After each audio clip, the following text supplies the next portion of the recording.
Alright, hello friends. So, I would like to tell you this interesting way of looking at winter swimming.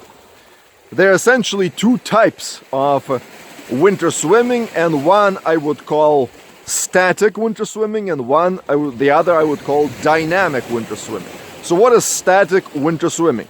That is when you simply sit in the cold water. Often you cut a hole in the ice, you can't move around much because you are limited by the size of that hole, and you just sit there.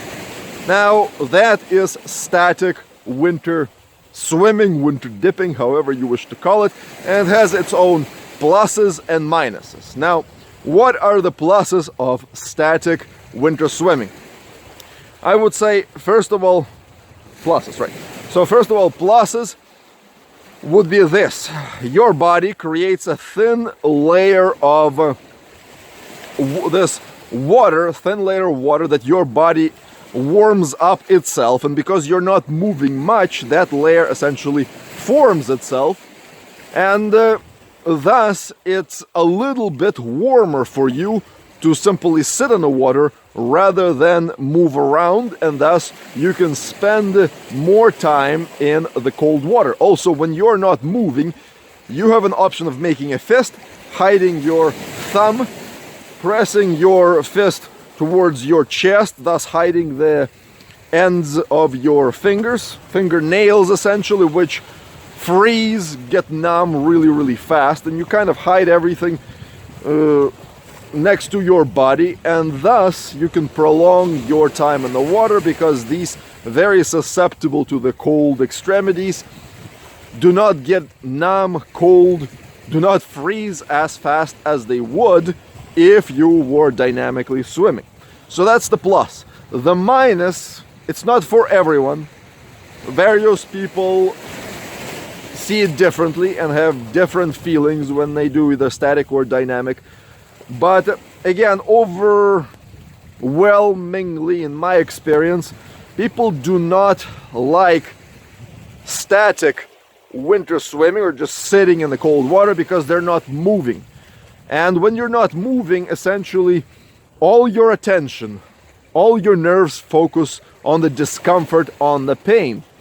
And that is quite uncomfortable. Alternative-wise, if you are swimming, you're kind of dynamically, you're moving, that pain is still there, but your focus is on moving your muscles, and thus attention goes away from pain and towards some sort of an activity, and thus you tolerate the discomfort easier. Not for everyone. Various people experience it differently, but in general. So these are the pluses and minuses of static winter swimming. Now, dynamic winter swimming, which I am going to do now, is an interesting way to spend your time in the cold water. Obviously, I already spoke about the pluses, so let's start with them to quickly restate. As you're swimming, you are activating or you're redirecting your attention towards an activity, thus your nervous system and your brain focuses less on the pain and more on the activity. You can tolerate it easier. That is the plus. The minus, as you can imagine, because you're constantly moving through a very refreshing water, the minus is that thin layer of warm or slightly warmer water is not formed around your body. It quickly is moved away, or you move away from it, and thus it's much colder. You will spend substantially less time when swimming. Now, some people think that because you're swimming, you're kind of warming up your core because of the movement, and that does happen, but in the end you're only accelerating heat loss, despite the fact that you kind of feel that because you're moving, because you're taking attention away from the pain, it's more tolerable. And again, not for everybody. Some people just simply like to sit, some people like to swim, different for everybody. But the heat loss always is the same.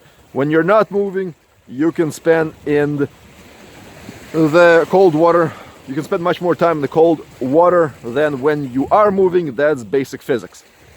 So that's that. And obviously another minus of swimming or dynamic winter swimming in the cold water is that because your hands, any way you spin it, will be open, or even if you clench them into a fist, the extremities will be open. You can't press them against your body.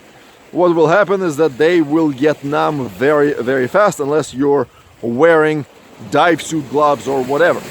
So that is, of course, an issue, because as your hands get numb, you will need your hands to get dressed, and that simply your hands getting numb will substantially limit your time in the water, even though the core of your body may still be fine. But once hands get seriously numb, you gotta get out, because once you get out in a minus or a negative temperature air, then that freezing and numbing will even accelerate even further, and you're creating a dangerous situation. So your extremities control actually the time you spend in the water above everything else. So these are the pluses and minuses of static and dynamic winter swimming. I hope that cleared some things up, and I am going to do some dynamic swimming in this refreshing water right now. Wish me luck, and see you soon in the next videos. Take care.